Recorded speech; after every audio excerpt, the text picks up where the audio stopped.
Podcast with your host, Jake Weaver. Engineered by Cedric Swan.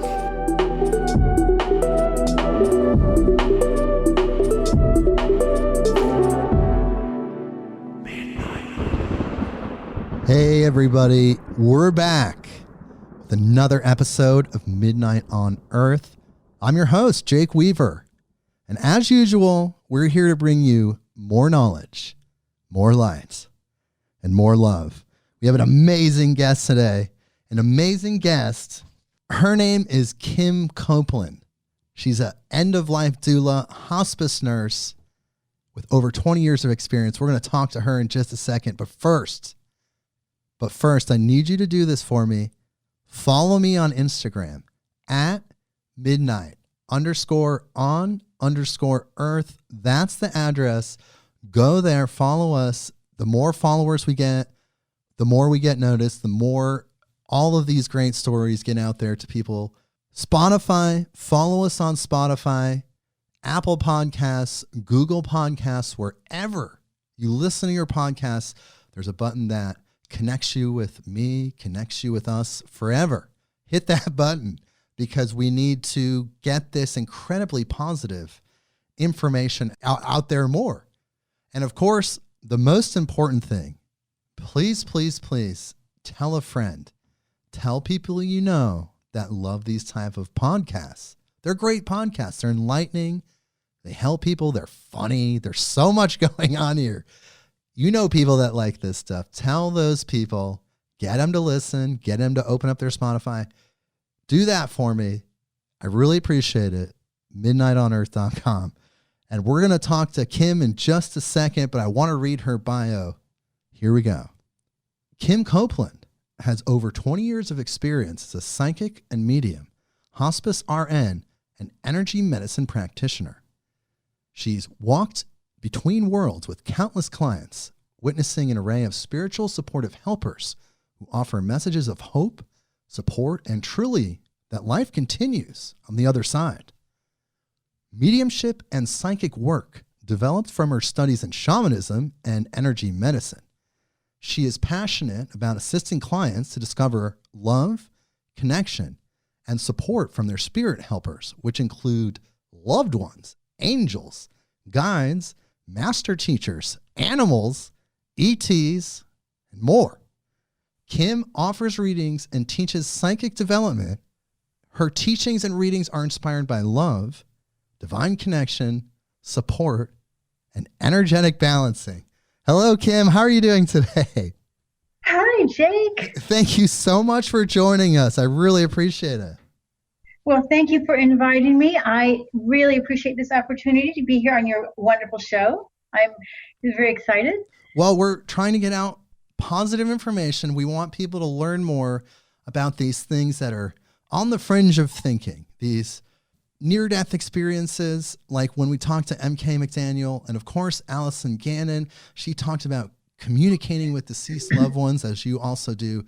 But with you, you're with people as a hospice nurse. You're with people when they cross over. So these last couple of episodes, and this episode is almost a trilogy to understand what happens as you leave the third dimension in this vehicle. So I think that's really important that you're here. And I really appreciate it. Well, thank you. It's my honor, my passion, really, truly. Well, it's our service. That's what we do as spiritual people. We're out here serving, doing our best. But okay, so let's start with your early life. When I talk to people like you, energy sensitive people, intuitive mediums, I love to talk about what happened in your early life that kind of connected you with this spirit world. So when did you first start to notice that you had any kind of gifts like this? it's interesting because I've been thinking about that. To tell the truth, I didn't know I had gifts. I thought my gifts were more like positive thinking. So when I was a kid, I noticed that when I could tell things that were going to happen a little bit in the future, but not, I mean, just like maybe they're going to call now or the red car is going to drive right, little things like that. But I thought it was because I created it in my mind. You know what I mean? I didn't really know about psychic so much. So you were under the impression that when you had these thoughts, these experiences, that they were almost kind of like a self-generated hallucination or some sort of thought form that you created that wasn't coming from outside. That's right. Yes, exactly. I don't remember being a medium when I was a kid, but I did grow up in a metaphysical family. So my mom, I saw her, she had all kinds of books on astrology, numerology, palmistry. You know, back in the day, we lived in just outside of New York. She took classes in Greenwich Village in astrology. So I saw that. And I was reading, instead of reading Nancy Drew, I was reading books on, so I could tell you what somebody's sun sign was when they walked in the room. By the time I was 12, I was quite well versed. So I just know I had a passion for learning. And then my grandmother also was I would call channeler. Nowadays, you know, we would call it channeling or automatic writer. And she also did tarot. So, you know, I kind of grew up with some of those things as being normal. But my mother died when I was 12. And so it was at that point, then it's like, where did she go? And I started seeking, like, what's on the other side, you know? But I never really found the answer. You know, there's a lot of grief. You know, I felt a little bit in the dark about that for quite a few years. So this person, did you say it was your brother or your mother? My mother. Your mother passed at 12, and that must have been really hard for you.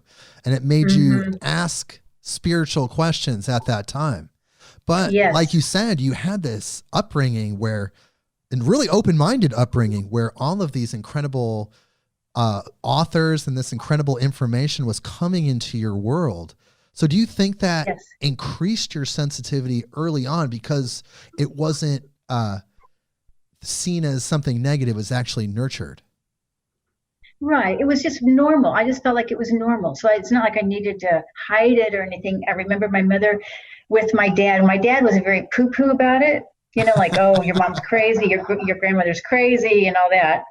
But they did exercises, just like she'd say, okay, I'm thinking of a number. What am I thinking of? You know, they would just do things like that. I'm thinking of a color, a number, an animal, or whatever. And they would practice back and forth doing these exercises. And I still actually like that with my kids. I still do that. But it wasn't until, honestly, in my 30s that I went on an adventure that I felt like, I kind of had an awakening. And it was I'm sorry to interrupt, but between 12 and 30, you kind of just had a very basic spiritual lifestyle. Even though you had that upbringing, you didn't really incorporate it very much? I did not. No, I was in school. You know, college doesn't lend itself to intuition, right? There's a lot of facts and figures to learn. Sure. So you felt like there wasn't really a place for that. So then you kind of wanted to have a professional life and a really positive educational experience. So you had to set that world aside in order to succeed. So then, could you talk about your angel experiences? Did you have angel experiences prior to 30 or around the ages of 12 or in that stretch?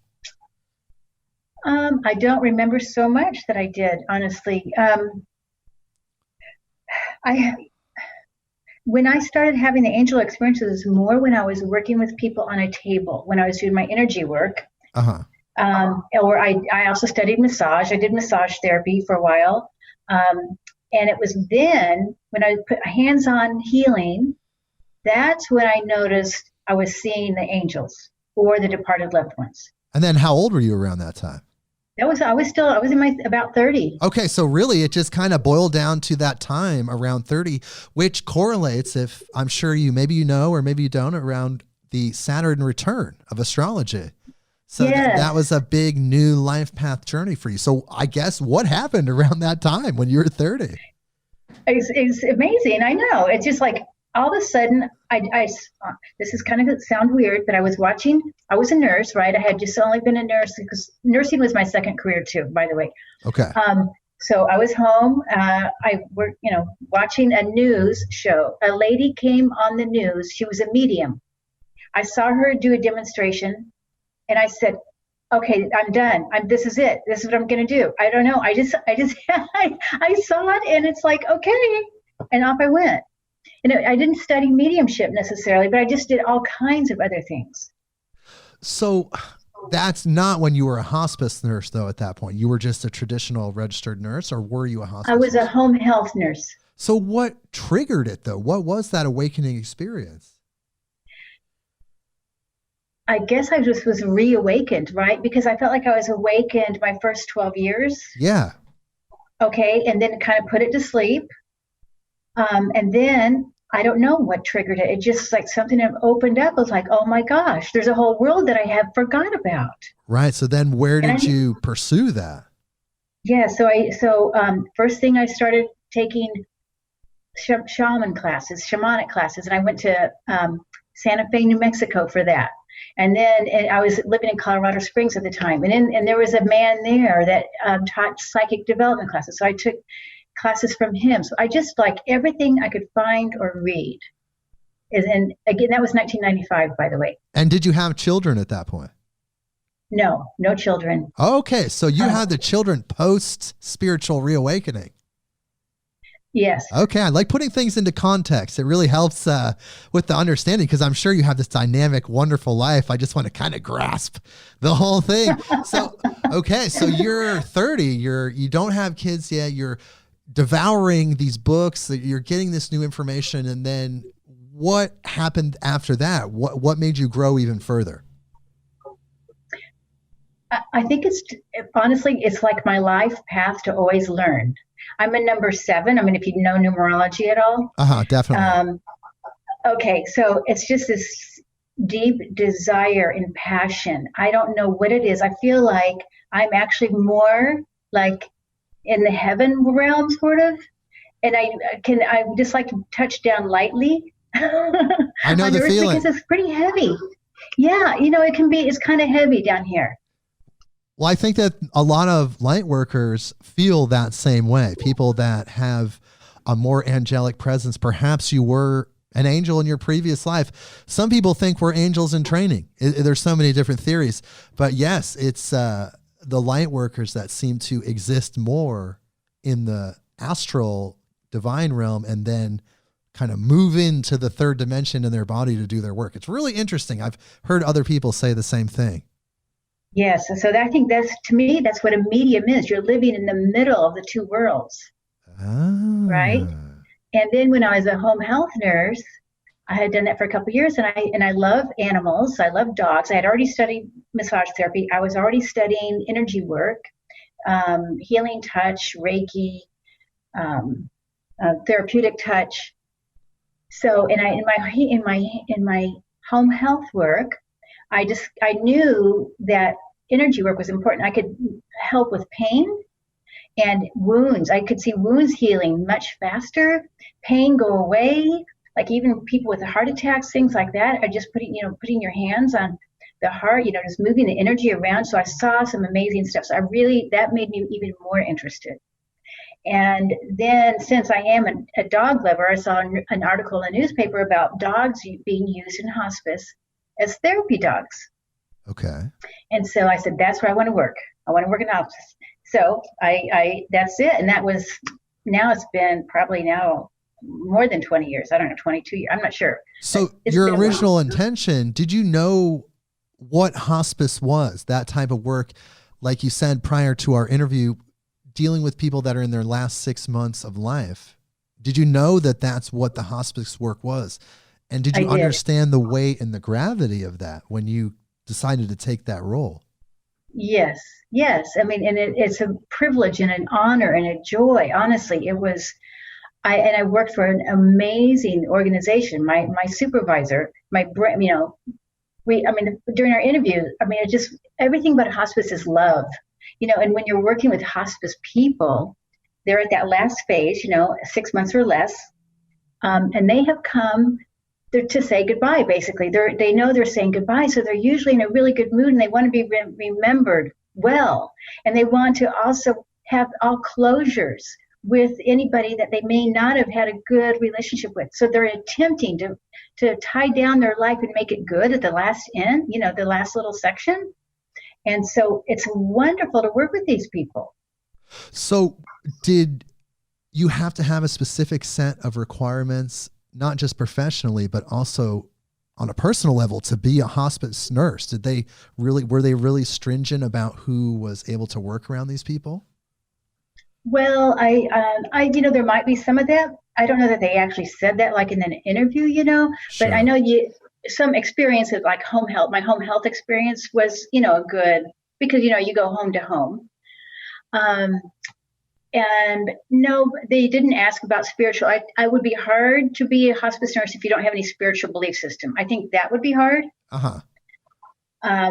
I found that even the nurses, it was just like everybody, you go to work and then you get hugs.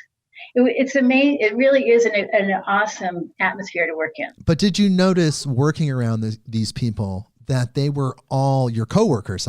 That they were all Yes. kind of on this specific frequency where everybody had this higher understanding that you're around people, you're taking care of people that are about to cross over. Did they have that understanding? I wouldn't say everybody, Okay. and everybody's at different levels. I don't know that I've met maybe another hospice medium, but I would say the majority of them, you can tell they're high powered. Let me just say that. I feel like they're high powered people. Right. But was that intimidating for you a little bit to understand that you were a medium and you knew you had these abilities, but you were going into a place that was very energetically powerful as these people are towards the end of their life? Was that a little bit intimidating at first? No. No, All right. It's exciting. No, it's joy. Yeah. When you walk in, when you walk into a room where somebody's dying, or in that whole atmosphere, no, it feels very joyful. Okay. Yeah. It's just, it's also just intense energy, right? It's got to be really intense energy, even though it's, like you said, joyful and high frequency energy. It's still got to be really intense. I guess it is, and it can be, absolutely. It's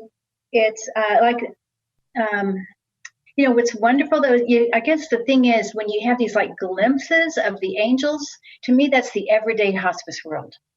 And I think that I've been doing it for so long that I think that's everybody's normal, but it's not really everybody's normal. So it's hard for me to understand that it's not everybody's normal. You know what I mean? Because it's so natural for you to be around these energies, these entities, even prior to doing your hospice work, that you just don't understand. I can relate a little bit as an energy sensitive person. It's hard for people that have not tuned into their sensitivities yet, because I think we're all sensitive, to understand what you're going through or talking about or what you experience. That's actually more intimidating to me. Okay, so tell me, what was your first experience with a dying patient? What was that like for you? Okay, yeah. And I still remember very distinctly my very first two. For some reason, I still remember their names, Bill and Crystal. And so the first young man, they're 32 years old. And so, we were pretty close to the same age. That was interesting.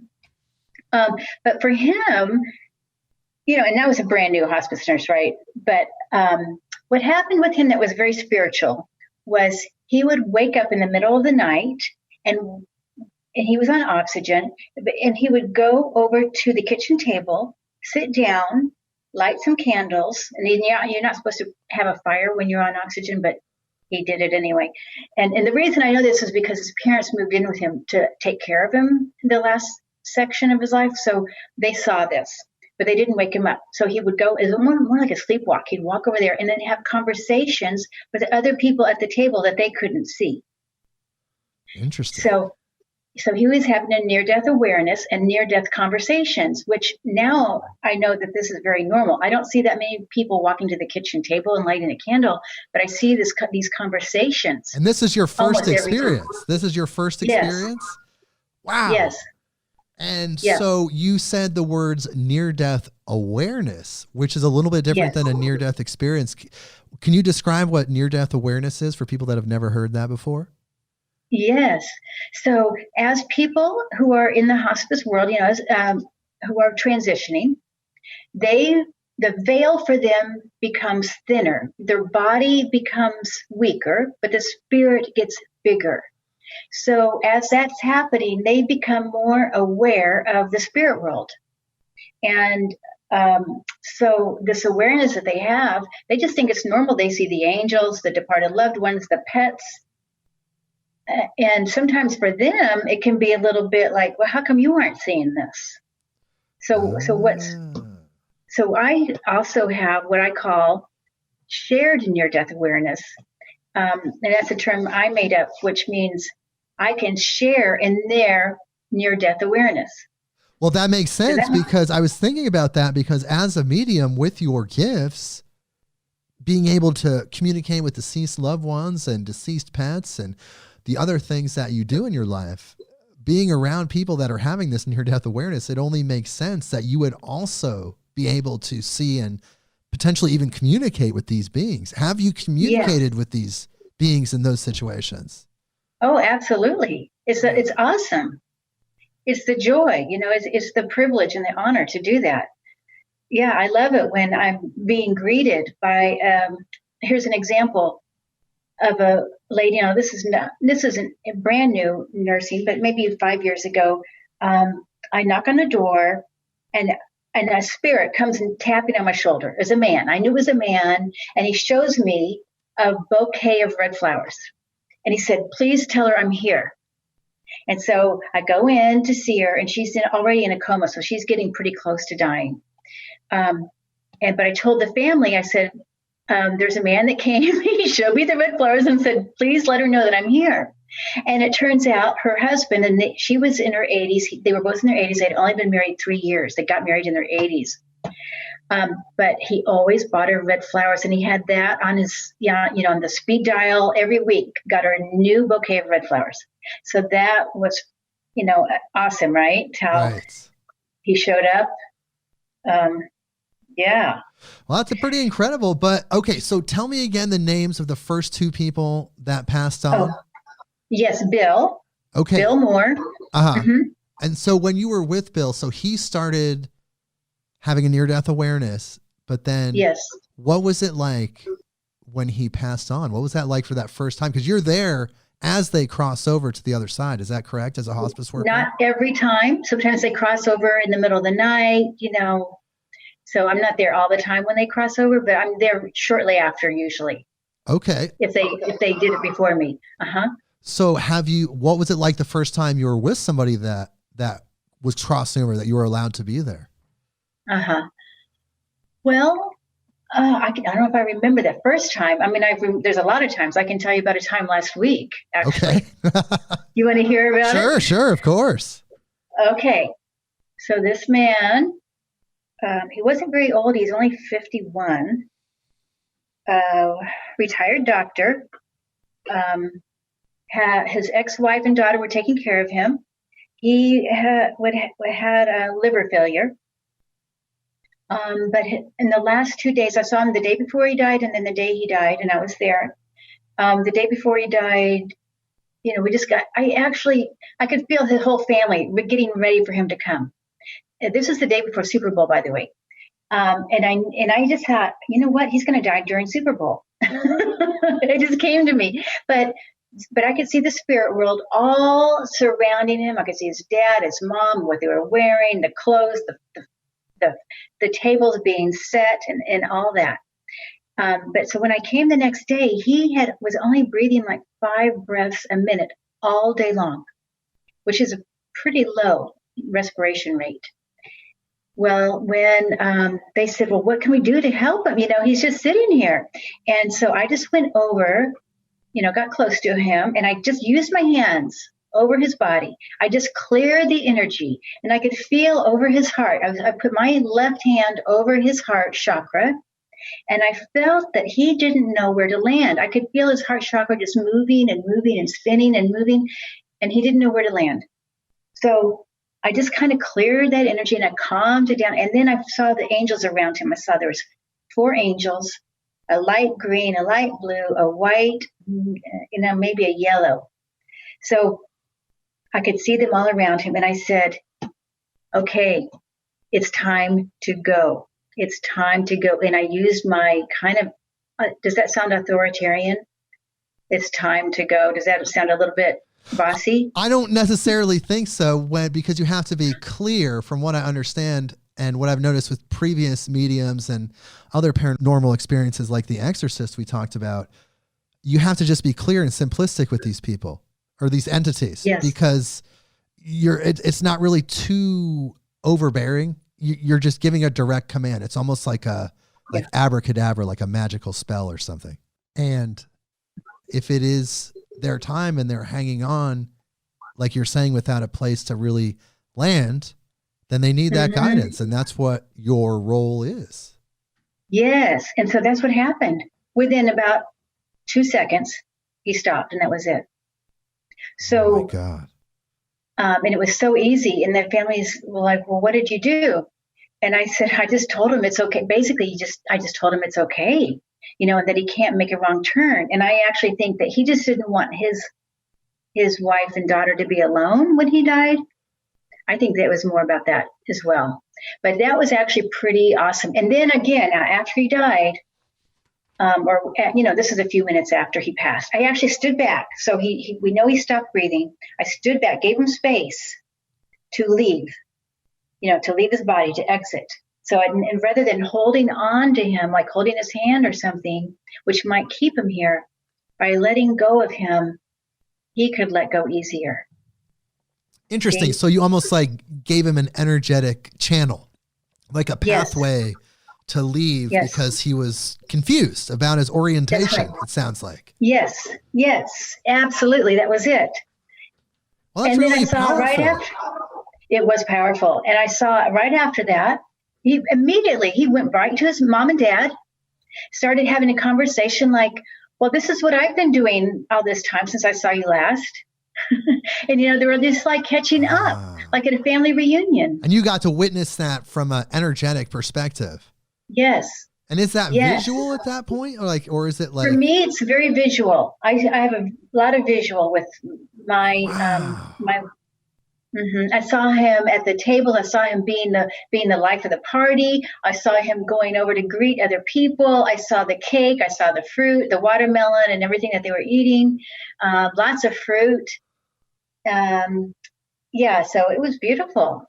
Well, how did these experiences, and it sounds like you've dealt with, like you said, hundreds of people at this point. Yes. Thousands. Thousands. Wow. Probably thousands. That's really intense to think about. It's just really intense as a human experience to be around that much transcending to another dimension. So how did that transform your spirituality? How did that do that for you? Well, it affirms. It continues to affirm every day that miracles. I think of what I see usually every day is just kind of normal, everyday, the everyday angels or the everyday pets, dogs sitting on the bed and all that. But that is actually still miracle. Yeah, it is very miraculous for sure, because you're understanding something that's beyond our daily world, beyond our human created reality, and you're witnessing it. It's a very divine experience. Okay. Yes. So when you're around these people, are there energetic signs that death is coming that maybe you notice, but they don't notice? Yes. What are some of those signs? Yes. So for the people that are transitioning, I see them more withdrawing from not wanting to know about the news. Those are more, we can all see. You don't have to be psychic to see that. But I also feel like you notice that they have more light. Psychically, you can see the more light coming. Like they might even start to look like an angel. Like he was like, oh my gosh, she looks like an angel now. That is pretty awesome, to see that. But I see in the spirit world, the people that come to greet them, they change their clothes. So before, maybe they're wearing their everyday gardening clothes or whatever, the day of within 24 hours of when that person's going to pass, and this is how I know when it's going to be close, they've changed into like a formal attire. Wow. That's kind of mind-blowing to think about. So they're somehow in whatever dimension they're at, they have this projection that they can filter into not the physical world, but to the world that you're seeing. And they're wearing clothes. And they're wearing normal clothes. And then 24 hours before it's time, they slap on the formal gear. That is mind-blowing to think about, because it implies that there's some sort of systems in place on the other side to either live in that way, to have clothing, or there's some or other system in place for when people come to comfort them. Like somehow spiritually, we know if a spirit shows up in that garb, that it's in our spiritual DNA to somehow we know it's our time. That is just mind-blowing to think about. It is. It absolutely. It's just like when people are starting to die, they see trains, right? I don't know if you know about that. No. Okay, so with their near-death awareness, often they see vehicles of transmission, like cars, boats, trains, spaceships, big boats, marine boats, things like that, things that move. Do you mean like in their field of vision or out the window or psychically? Well, I think it can be even in the ceiling. Wow. I don't think they see it out the window, but it's what I normally see. They're looking, to me, it's the angel show that they're watching at the ceiling. Okay. Whatever's happening there, it's like, okay, I see. Actually, I can tell you this other story. This man, he kept seeing 4 angels in a train in the ceiling. And he kept talking about it this day. And when he died, after he died, the kids were outside. They were waiting for the funeral home to come. They go outside and they look in the sky, which is a night sky. They could see clouds that were shaped like 4 angels and a train. And they were like, do you see that? So it was that, how spirit works is amazing. I don't know. All these things are miracles. Well, yeah, because it is divinity punching through time and space and multiple dimensions to interact with you personally, right? Yes. That's miraculous. Yes, it is. And how do we, I guess they bring it to us in a way that we can understand. Like, when you go to a wedding or you go to a party, you get dressed up. It's a big deal when you transition over to the other side. They're going to meet you in their best, right? They're excited to see you, and there's going to be so many people, and it's overwhelming. But usually there's one or two that are the main leaders in the group. I think it's to help not be so overwhelming. So the 1 or 2 leaders are, in your experience, are they affiliated with the family themselves, or do they seem to be angelic guides that show up with various families in different places? Yes. I've seen it both ways. Oh, wow. Yeah. I've seen it where it's like the grandmother or the aunt who took care of everything, and she's telling everybody what to do. I see that. Okay. And, she's like, I'm going to be by the person right here when they're dying. I'm in this space, and you guys just stand back. Okay. I see that. That's quite common. And then when I mention this to the families, I say, I know there's a grandmother right here, there's a father right here. And they say, oh, yes. And I describe how they look and everything. Yes, so you know who it is. And they said, of course they're going to be in that role because that's how they were in life as well. But who are the consistent beings that seem to pop up with other families and different people? Okay. Well, there's lots of different angels. I don't know if there's going to be the same angels for every person. I have no idea how that works. Uh-huh. The way I see angels, I see white or blue, usually, sometimes gold, but mostly white or blue that are kind of hanging around the person. Sometimes I see one big one, or sometimes I see a lot of little ones. Right. So yeah. I remember you were saying that early on in the episode, the different colors. So you're saying you can distinguish that they're angels, but you can't go so far as to distinguish the individual angels, potentially even by name. Well, unless it's an archangel. And have you experienced that? So yes. Tell me more, please. I love this. Yeah, Thank you so much. Your stories are captivating. I'm just like hanging on every word. I'm trying my best to really ask the best questions I can. But yes, tell me about archangels. I want to know everything. Okay, I'll tell you for sure about one archangel that I know of. Okay. I mean, there's a couple, but anyway, so this one lady, it's actually the one I wrote in the book. I wrote about, and I didn't know who it was, but this one woman who was dying, again, she's like, why are these young people? I am noticing, by the way, a lot of younger people going now, and I don't know why, but I don't know. I have to do a study on that. But anyway, she had the biggest angel I've ever seen. It was as taller than, I'm going to guess it was 20 feet. I mean, I know there's big angels on mountains and big angels over hospitals and all that. Everybody has an angel, right? All buildings have an angel. But she had this huge one right behind her. It was purple.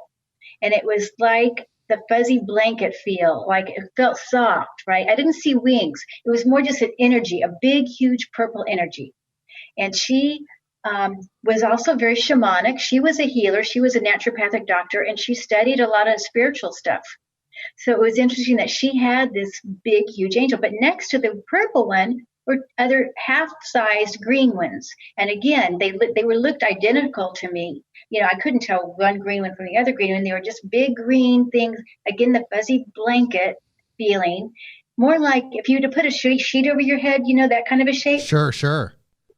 Okay, so that's what they stood by her bed for 3 days and did not move. But the thing about the purple angel, and actually the green ones felt like guards. I felt like, whoa, these are like security guards or something. That's what it was, their energy. But they also felt joyful. So it was hard, you know, that you had the joy. I don't know, can you have a joyful security guard? Yes, definitely. Okay. Okay. But the purple one felt, oh my gosh, protective. And like, if I had a voice, if I could talk really deep, I would be like this, and she's not making a wrong turn. There are no wrong turns. She's going to come with me, and she's not going to step off the path any which way. You know what I mean? It felt that powerful. So you really powerful. You think there was something special about her specifically where she got assigned an archangel? Is that what you were interpreting as the archangel?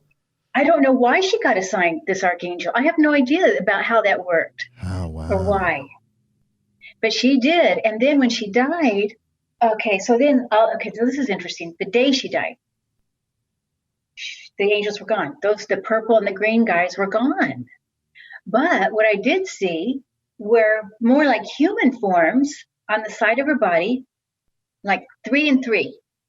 And they were doing, like looked like energy work, putting their hands above her body, like healing, giving her healing before she moved, before she transitioned. It was awesome. I mean, really to see the spirit beings giving her energy work. So it seems like perhaps she had a really powerful life previous to that one, and then she had a rough patch this time, and somehow they were guiding that higher spirit into the next world. I don't know, but she had a caregiver who was also very in tune. She made a very sacred space. They had a shaman come and do some drumming and rattling around her. They made the space beautiful where she was dying. They had beautiful colors of silk scarves. They had essential oils. They had candles and flowers. So they made it awesome, very sacred. Right. They created the space for those higher entities to come in that maybe other places don't have all the time. Yes. Wow. Yes. And then when she died, so that day, after it wasn't really, it was just right before she died, about maybe 2 or 3 hours before she died. She was still breathing, obviously, but I saw her, I was sitting at the end of her bed, and I saw her wearing a white wedding dress. She was standing and she was walking down an aisle with like lined by candles, and she was holding flowers. She had flowers in her hair, and she was holding a bouquet of flowers, and there she was. I just thought, wow, okay, this is it. She's going to die. Finally, right? And she did a couple hours later. Wow. Well, it's like, you get those messages, you have those experiences, and that's just, like you said, another affirmation, right? That's just even more affirmations. Because we talk about how important affirmations are, because you may be hearing these things that we're talking about or things that have been on previous episodes, and it may not be new information to you, but it's so reassuring and it's so positive to get those affirmations, and it actually strengthens your core belief, and then you start attracting even more powerful experiences that are in that same frequency range. Okay, so Yes. when you're around these people, are there physical sensations, people that are passing on, are there physical sensations, smells, or anything that you notice as they're getting close to time? Oh, absolutely. I mean, you don't have to be psychic or medium to see this. This is just, everyday physical world. Right, yes, right. smells. The smell of the breath changes. There's a difference in the breath, the way it smells. You can tell it's a kind of a sweetness or something there that changes. Of course, the coloring changes, right? Heart rate, respirations. So the heart rate goes up, the respirations go up usually too. Blood pressure usually goes down until the end, then everything kind of drops. So somehow the physical body is preparing for this transition. It knows it's coming, and it's working its inner mechanics to do whatever it does to make that happen. Yes, the brainstem. See, the brainstem is what regulates our respirations, our heart rate, and our body temperature. So, yeah, when that brainstem starts going wonky, then things are changing. That's called the last phase is called actively dying. And so that's within, usually within 3 days, sometimes 7 days, 3 to 7 days. Of course, and the people don't want to eat and drink normally. Sometimes they do. Right. I would want to eat as much as I could the last few days. I'd be going down the list. I'd be like Ethiopian, Italian, everything. Actually, everything. Just give me everything. But so how can we shift as a society, how we perceive death? Because it really seems like that the problem that we're facing with people that are in hospice care, and just as a society, a Western society in general, is that we see death as something a little bit scary. Whereas, let's say in ancient times, in ancient Egypt, their whole culture was preparing for death. What can we do to change our perception of death? Like what would you say to a person who has a very mainstream perception of death and how it functions, in order to help them understand it's a natural process that's positive and you're actually going to a really positive place? Well, and it does depend on the person. Nowadays, so people are becoming more aware. I'm noticing that. But I'd like to open up the opportunities for them to understand that there really is no death, that we do live on. We are always, just because the body dies doesn't mean we die. So if somebody is an atheist or something, then that may be hard to convince. I mean, it's not my job to convince anyway, but I might just say, notice what the patient is doing. Notice their awareness. Notice what their near-death awareness. They are seeing the angels. Accept that as reality. What are they experiencing? And then I would say, and if somebody wanted to join in on that same experience, that their family or whoever it is that's transitioning, they can sit next to that person and just in the quiet space also be open to those spiritual experiences. And that is awesome if they actually do that. Well, that will help them with their own death process. Because for me, I kind of see death as like a graduation. Like, yes. I think our culture would be radically different if we celebrated death as like yes. a college graduation. We had a big party. Oh my goodness, did you hear Grandpa Frank died? He graduated. This is incredible. Yay. If we had that mindset, yes. think about how different our world would be. I agree. And I do usually say congratulations or yay, celebrate, or hallelujah. I usually do something like that with the family. Yeah, definitely. It's all positive. Yeah. Well, I guess that segues into another question is, what are some of the techniques and practices you use when preparing someone for death or a family that's losing a loved one? You mean as far as a spiritual technique? Yeah. Like how do you guide them as far as this is what's going to happen when you cross over, don't panic, things like that. Like what are some of the things you guide people with?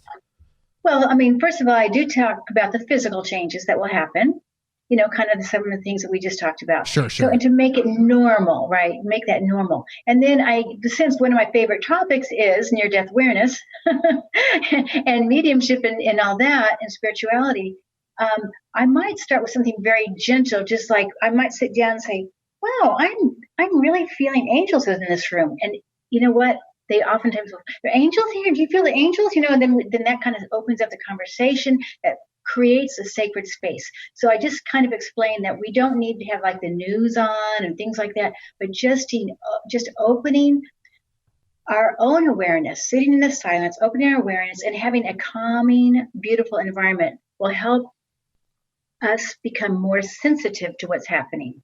I am totally open to suggesting, oh, I think grandmother's here, or the angels are here, or do you feel that? And most people are actually quite open to that. So they like having you as a medium around in those situations because you're able to interpret some of those other sets of information that are coming from other places. And it's comforting for them. But the people that are dying themselves, I mean, do you kind of give them kind of like a game plan, I guess you could say, of what's going to happen after you pass over? You know, the light, the panoramic life review. Do you kind of give them suggestions? Well, what I would just tell them is just to look for their angels or look for their loved ones. Just look, and I tell them they will lead you to the right direction. I don't know if we can actually make a wrong turn. I don't know.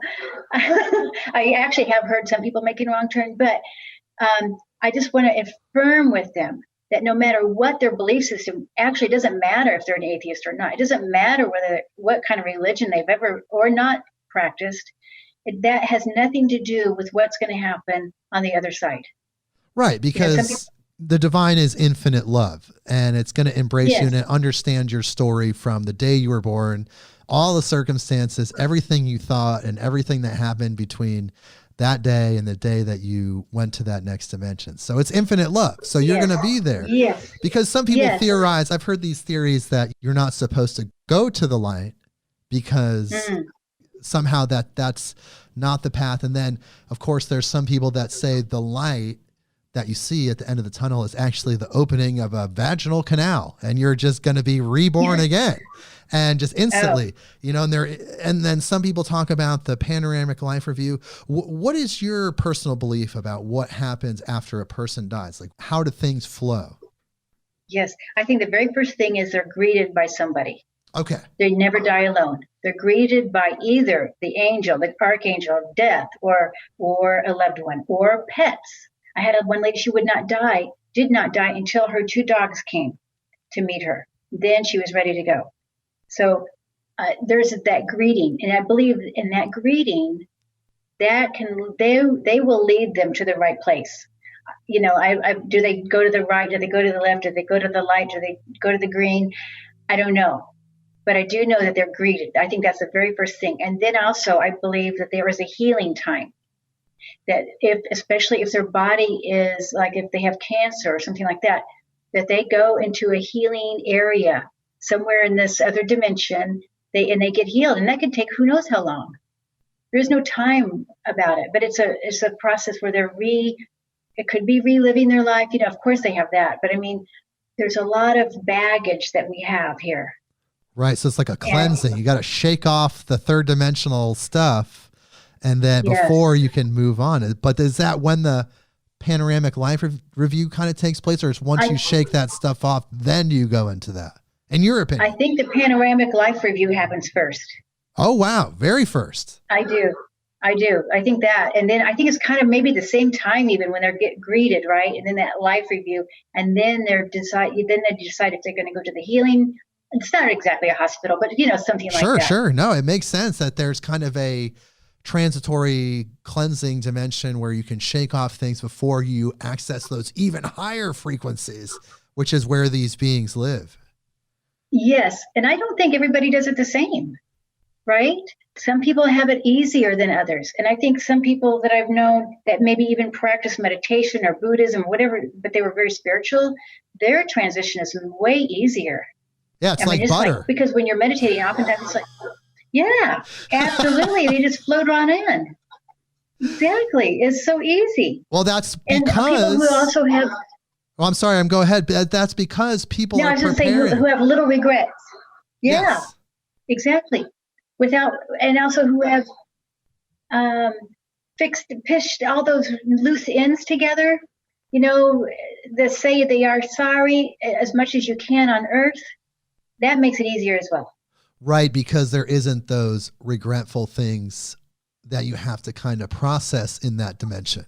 Because if you don't take care of it here, at least on some level, you're going to have to take care of it somewhere, whether it's reliving how you hurt someone else or whatever happened. You're going to have to deal with it. There's never escape. There's no escaping anything you've ever done karmically. You're going to have to experience it in some way at some time. Yeah. Yes, and that's why you want to do as good as possible. I mean, even to the little points of not even stealing that bubble gum, right? Yes. I mean, even to that little amount. I agree, because I had a dream, or I had a vision on these. This is way long ago. This was 18 years ago. I was in bed with my son, and I saw these angels come to the side of me, and they showed me that the world is going to be very dark and white, which is actually kind of where we are right now, right? And they showed me that they told me, you stay in the light. And they really said it's important to stay in the light.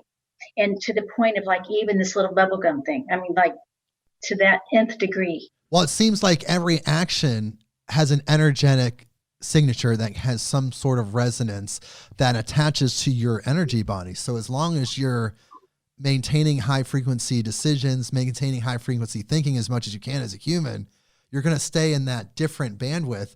There was a visionary artist that came on as a guest. His name's Chris Dyer. He had a theory that there's going to be a timeline break where the people that are in the high frequency of thinking are going to go to the heaven on earth timeline, and the people that are in the dense, negative, egotistical thinking are going to be in a different frequency range and therefore fall into a different timeline. I agree. It kind of lines up with what you're saying. Yeah, I agree with that. I think that is, and I think that's where we are right now. So we're at the fork in the road. We are. Absolutely. I'll give you an example though of a lady about what happened when she died, and she didn't actually follow her guides, right? She decided she was going to stay here to be with her grandkids. And so she had like 5 grandkids, and when she was dying, I saw her dad by her, and we talked about that, and that was kind of comforting to her. But she still wasn't ready to go because she wanted to be, like I said, with those 5 kids. So after she died, I thought she had a normal death. I wasn't there at the time of death, but I thought probably she's fine. But one day when I was meditating, maybe about 2 weeks after she died, she came to me. I felt her energy. She came and she said, "Kim, I need your help." And I kind of like, okay.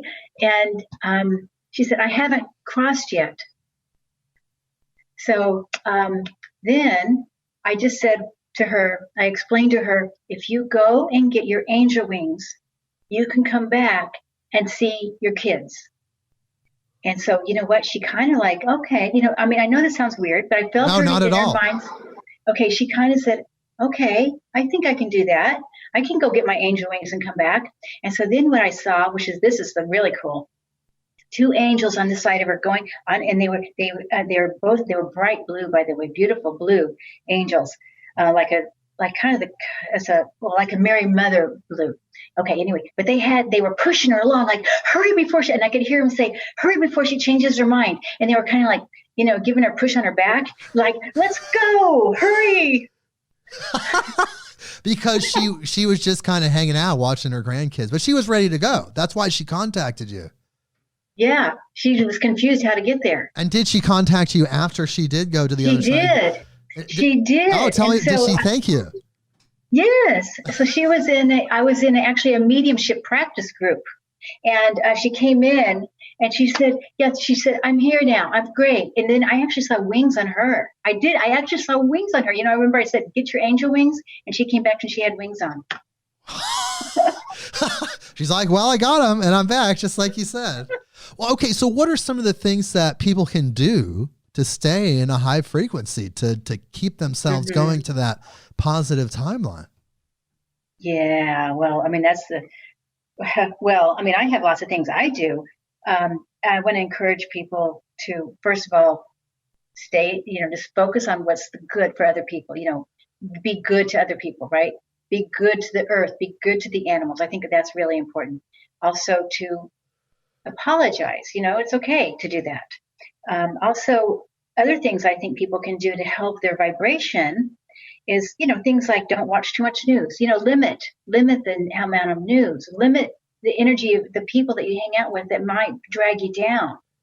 I like crystals. I'm holding this, rose quartz right now. Things like this that makes you feel good, right? Also, of course, a good diet, right? Just to feel like, eat things that make you feel healthy. All that, I think it all adds together to keep your vibration up so that it kind of leads you. Because if you feel better, you're going to think better, and then you're going to be in the light more. Right. You're going to be making more loving decisions, more conscious decisions, because you're not dealing with toxins in the food or whatever seems to be irritating you that actually causes inflammation. And that feeds into your spiritual body. The physical inflammation feeds into your spiritual body, and then you're not your best. So if you add all those wonderful things up, then man, you're going to be doing good. Better. Absolutely. And I also, of course, believe in meditation. Or just sitting, if people don't like to meditate, then I would, suggest even a walking meditation or a yoga meditation or, just a gazing at a candle kind of a meditation. Just something to clear. Yes. To me, that's when I noticed a huge shift is when I started meditating. It was like, whoa, because to me, it's like things line up. When you meditate, and we don't know how it's happening, but if you're just meditating, you don't have to think about anything, but then the universe starts providing. Things just start working out. Somehow you're calibrating your personal energy with the universal energy through meditation.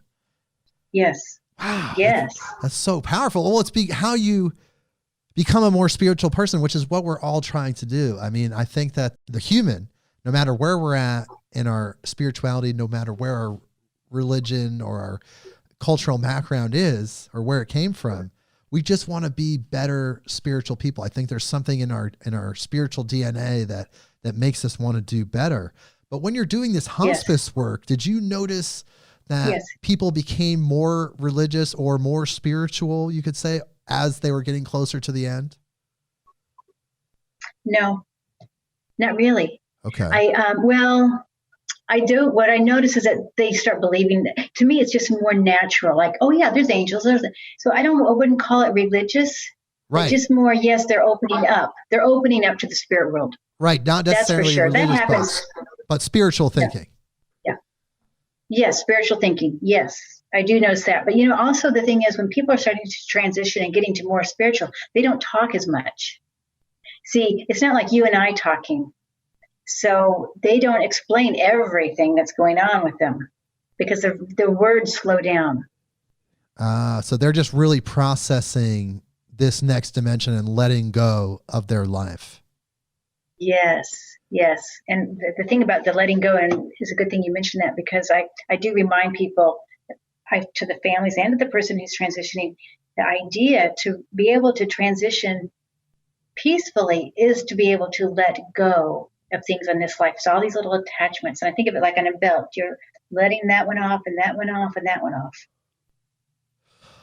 Wow. This is so amazing.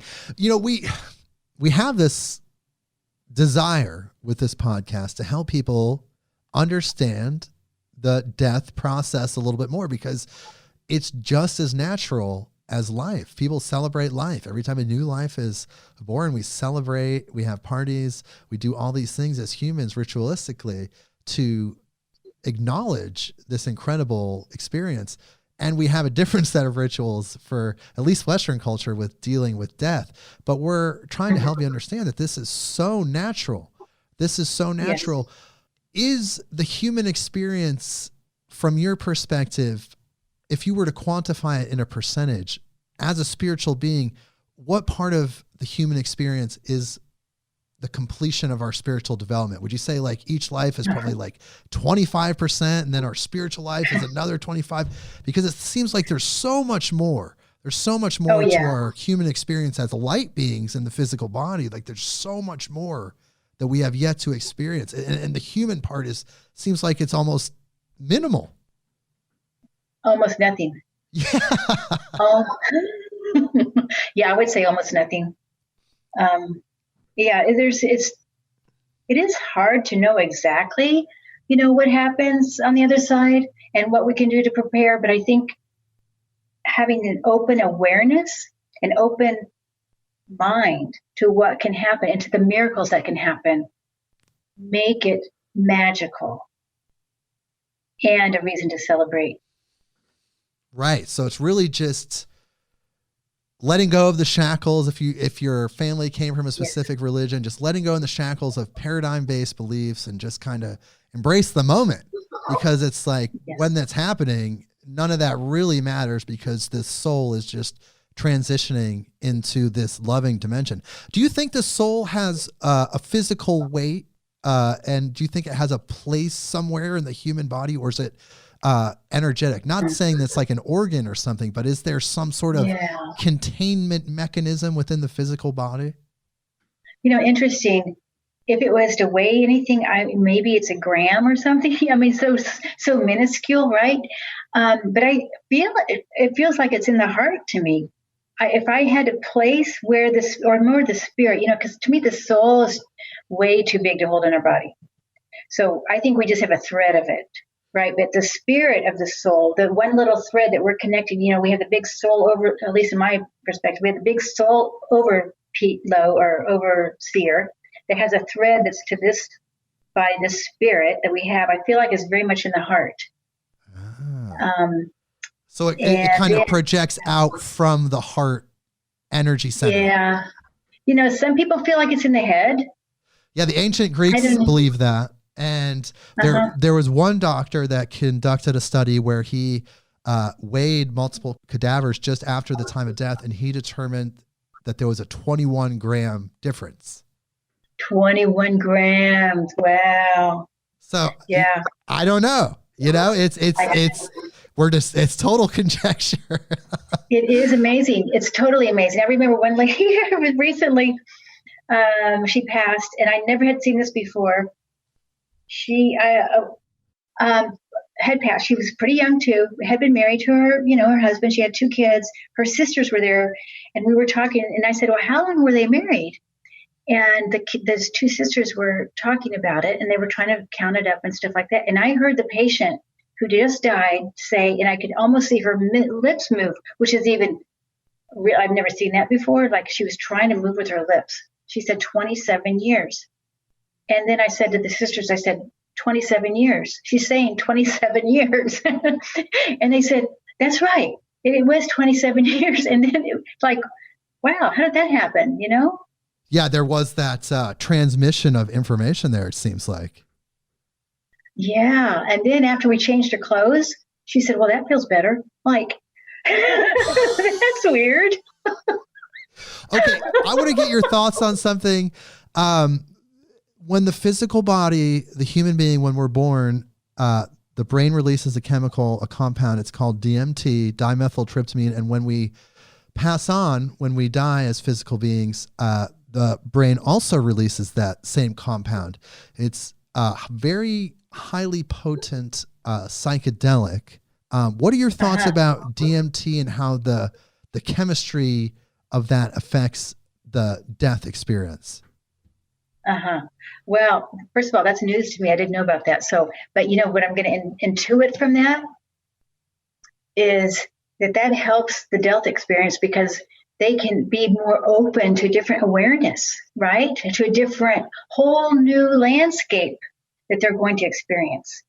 So I would think that would be amazingly helpful. Wow. Yeah. You should really look into that more because, we've had guests on our show that are involved in psychedelic research, and we've talked about this substance, dimethyltryptamine or DMT, and it's a very powerful psychedelic. It lasts about 15 minutes, and people talk about interacting with angels, having simulated near-death experiences, and that has been proven to be released. It's stored in the brain. It's released when you die. So it's really interesting to think that we go out in this kind of biochemical psychedelic experience. Yes. Interesting. Back when I first started, I would do some drumming with patients so they could actually have a visit to heaven and come back. So, you know about the shamanic drumming, right? Sure. It helps get you. Okay. But no, actually, let's tell our listeners, just in case they don't know. Tell us what shamanic drumming is. Yeah. So it's just using the drum beat to change your brain waves so that you can be in a more meditative state, getting down to the beta, alpha, the theta, delta, whatever, to so that they can make a little journey. And in the hospice world, we do the journey, or I did, with just a very simple journey going through imagined a flower. Imagine their mind a flower, and in the middle of the flower, they can go through the flower, and then they can go into the spirit world. So by using the drum, and somebody's already in a more aware state, spiritually aware state as a hospice patient, they can easily travel on a journey to go see their angels or their loved ones and then come back. So how many people have you used that technique with? Oh, maybe 50. So it's not like a huge amount. Well, I mean, I haven't done any. For me, that's huge. I mean, so you're using this shamanic drumming technique, and they are able to kind of travel to these other dimensions, even if they have no experience with this type of spiritual experience? That's right. Absolutely. The thing is, you don't have to say this is shamanism. You don't have to go into all the history or anything like that. It's so simple. Imagine a flower. You're going through the flower, and I'm going to play the drum, and you're going to go into the spirit world and just take a little trip, say hello, and come back, because it actually helps with their anxiety, because everybody has anxiety about dying, or most people do. Wow. That's incredibly powerful. So, I mean, it is. What are some of the other stories that people should know that's going to help them be comforted about dying? Like, what are some of the big stories over the years that you've experienced that were really profound that you want to share with people? Okay, so here's a pretty cool one. But at first, I just want to say how important is the pets, again, with the pets, talking about the animals. Because a lot of people, this is what I find, they worry about their pets. Did their pets make it to heaven? And are their pets going to meet them? And I just want to say, yes, they will, because I see so often as somebody's dying, I see their pets on the bed with them, the spirit animals, the cats, the dogs, or whatever. And so that they're there. So I just want to make sure everybody knows that. But do they have a more advanced consciousness at that point because they are existing in that higher dimension? Or are they still kind of like animalistic in their presence? They're kind of animalistic, but they're not there all the time. They come when they're dying. You know what I mean? I mean, they might come and go before that. But when somebody's transitioning, when they're in that last few days, the animals stay there. Oh, wow. Well, I'm excited because I've had some great pets that I can't wait to see again at some point. Yes, absolutely. So I just want to assure people that. And here's an example of something, how we are all connected. All right. Doing this work, I feel like I have to prepare myself every day to go see people that are dying. I mean, I have to prepare myself through meditation or through my energy work, things like that. And so I even prepare my house or my, clearing my space. I have an energy worker come in and, just do a whole spiritual clearing of my house and my yard. So one time I had somebody come do that. Well, actually, so the day before I had this happen, I was visiting a patient. She was in a coma, non-responsive, no words at all. The family was there, and they're surrounded by lots of family. You could tell the son was a little bit metaphysical because he said he was talking to his plants. So it's like he knew there were spirits, and he had conversations with his plants. I think he was a landscape person. Okay. But anyway, so I go home and I do this house clearing. And when I'm finished with this house clearing, the man that did it, I saw behind him two green beings, like, the E.T. kind of people, the extraterrestrial green, that you think of the normal of the green, like common. The grays, like with the big almond eyes. Except they're green. These are green. Okay, they were the greens, not necessarily the grays, but the green, but similar with the oval head and the big eyes. Yeah. Okay. I just mainly saw the green. I didn't see the eyes so much, but anyway. So they were standing behind him, and I said, well, I see two green beings. He said, oh, yeah, they're with me. And I said, does that mean I might get like a space station set up in my yard now, hoping, right? Maybe I could get a space station right here in my yard. And he said, well, they might. You have a big enough yard. They might do that. Anyway, so the next day, though, and he said also they're Arcturians is what he told me. They're Arcturians. Arcturians? Yeah, which I actually think are silver, which that's interesting. So I go back to see the lady, and there were some interesting things that happened there. When I walked in, I said, well, I could see that there's a white spirit on the corner of the room. And I just went over and I figure eight sometimes, and I think things need to be cleared. I just did this whole figure eight thing, and I went over to the corner of the room, I figure eighted that, and the man said, yeah, I told the spirit yesterday to go to that corner because they kept making the shades close up and down. I said, go over there, go to that corner and stay. That spirit stayed there all day. That's amazing. But what I was going to really tell you is that the family said all day, she said nothing. Yeah, it was the day before, when I had the spiritual clearing, except for silver spaceship. And she said it 7 times. She said silver spaceship 7 times. Like that was the only words out of her mouth. And they said to me, do you know what that's about? And I said, well, I kind of explained, well, it's amazing how all one we are. So what I do at my house affected her.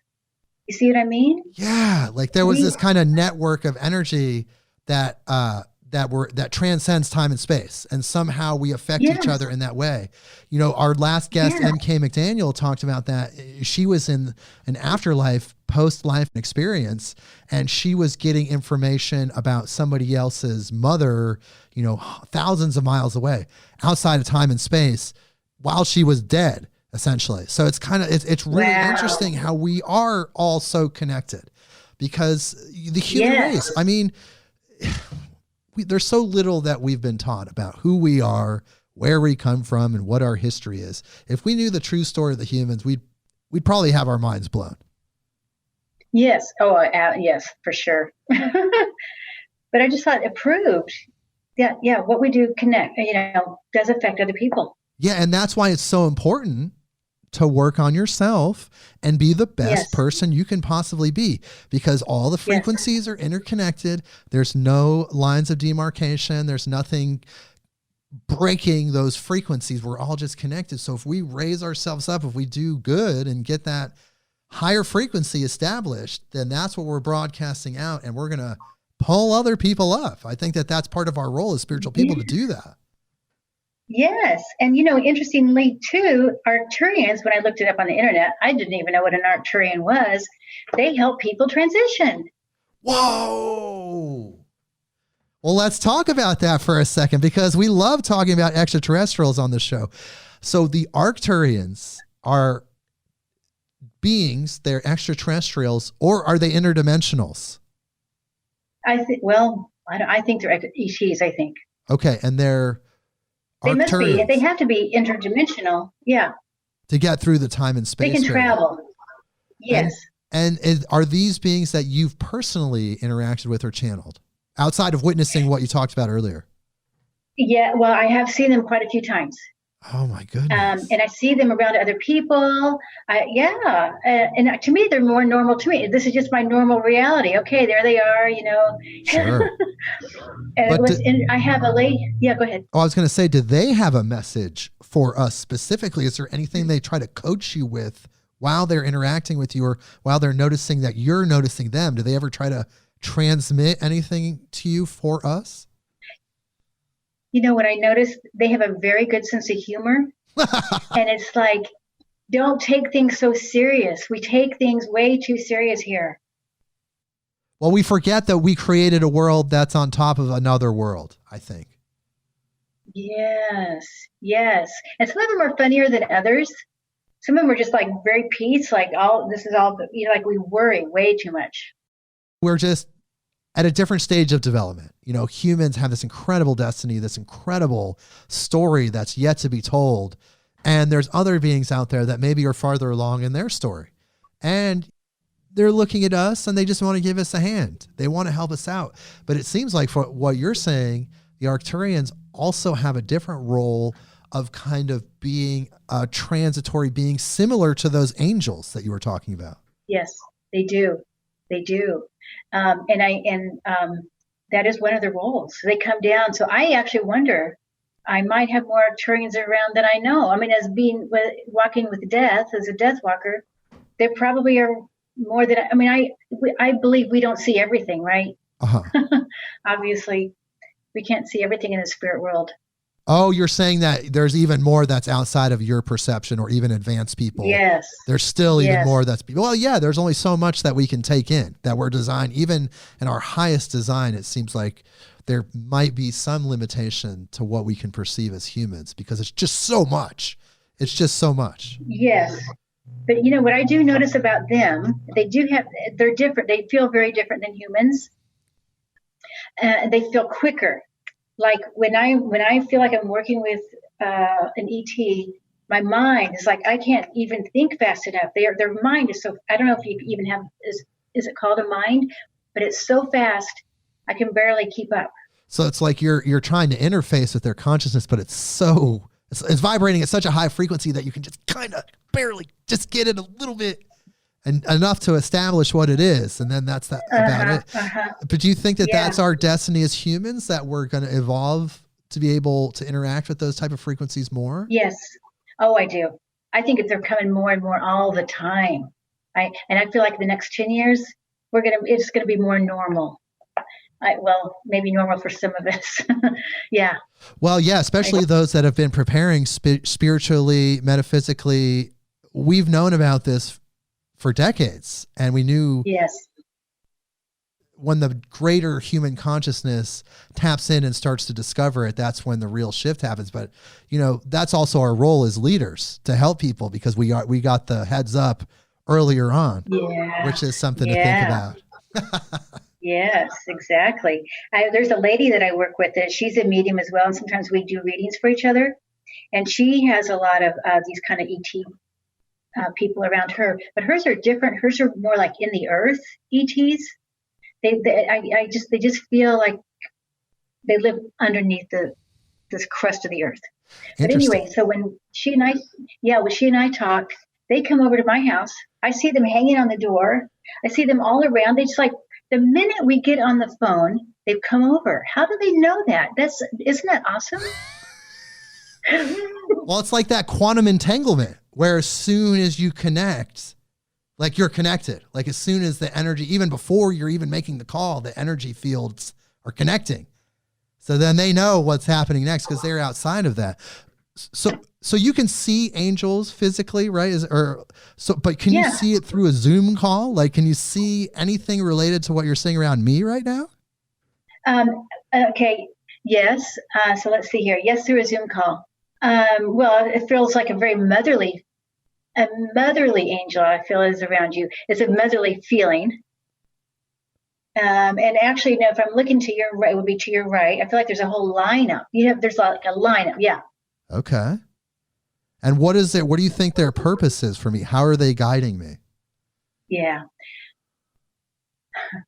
It's like you're on the right. I feel like they're doing this. You're on the right path. They're showing you this love. It's just love, really, is what it feels like. It's love and support and pride, a lot of proud, and how you're working on Earth. Lots of that. It's like a whole group on that side and is very angelic, and on this side is felt more human. But they're all kind of clapping right now. They're just happy for you. Well, I can see it, and I really appreciate their presence. I feel their presence a lot. I've had psychedelic experiences personally years ago where I connected with angelic beings. And I think that when you're working for God, for lack of a better term, because, it's a mystery. It's so much bigger than religion. But when you're doing the good work, the service, man, are your angels happy? They come. When you're giving back without asking for anything in return, when you're just doing what your talents are, when you're doing, no matter what that is, people out there, whatever your talents are, when you're doing, man, your angels are there for you. And you know what? You're going to get a lot of support. You get energetic support. You get support that's outside the third dimension. And I think that's what it is. Yes. Getting to talk to you and Allison and all these other people and sharing our stories and getting that out there, it's really helping people. because they're afraid right now. Some people are very afraid about where the world's going because they don't have this deeply rooted spiritual understanding that anybody can gain, I should say, by just learning. Absolutely. Just go to the library and figure it out. But you know, they don't have that same footing that we do, so they're a little bit nervous. But we're out here to tell everybody that everything's going to be okay, that things are going in the right direction. And I think that when we're doing that, I feel sure about it. I have no question in my mind about that. And I do believe everybody can be aware of their own angels. I mean, and there are a lot of people that are aware, but they just need an affirmation that yes, that is an angel. You know, because it can happen so fast. Or, I mean, I see a lot of activity now as we're talking more still on your right side, but because the awareness can be just a flash, right? Or it can be a feeling, you know, the whole thing, knowing, seeing, feeling, hearing, tasting. So it can happen in so many different ways. And if a person learns how their receptivity is, what's their best receptive mode, then they're going to be more, oh, yeah, okay, now I kind of see that. Or, yeah, I guess that did happen. Or, yeah, I do feel my dog or my cat rubbing against my leg. Things like that. Yeah, I think it really... I do smell cigarettes. Yeah, I think that really helps people because, like we said, we get back to those affirmations because it helps people spiritually develop when they have those experiences. Yes, and it's exciting. It's incredible. Kim, thank you so much for being on the podcast. You know, we have some time left. We usually go about an hour and a half or a little past an hour and 20. Is there anything that you want to leave our audience with specifically? We've talked about the afterlife. We've talked about all these spiritual things because you're such a powerful person. Angels, so many powerful things. Is there something that you can leave people with in a general spiritual sense that's going to help them? Just to have the confidence that they are a spiritual being and that they can have spiritual awareness too. I just feel like make everybody feel comfortable in their own awareness and to not doubt themselves. It's like, doesn't matter who you are, doesn't matter where you came from, doesn't matter if you read a single page of spiritual information in your entire life. You have all the equal ability to tap into these same things that we're talking about. Yeah. And I also think it's important to connect. We know when you feel that you want to connect with your angels and guides and, your departed loved ones, it's actually okay to verbalize and talk, or you can think it. I think verbal is a little more powerful, but just having that helps integrate that connection stronger so that then you've got your team. Your team's ready to go. It could be just walking around the block, right? And if you walk around the block and you see a blue jay, what does that blue jay mean? Or that bluebird or whatever, just to know your team's with you and they showed you that bluebird for a reason. Right. There's a spiritual reason for everything. That's really powerful because it is all designed for us. There's something bigger going on, and all of these symbols, these people coming together like me and Kim, it's all part of some bigger plan that's just beyond our general understanding, but we're notice it enough to realize that it's there. So if you want to get a reading from Kim, she does readings. You can go to her website, www.mediumkim, mediumkim,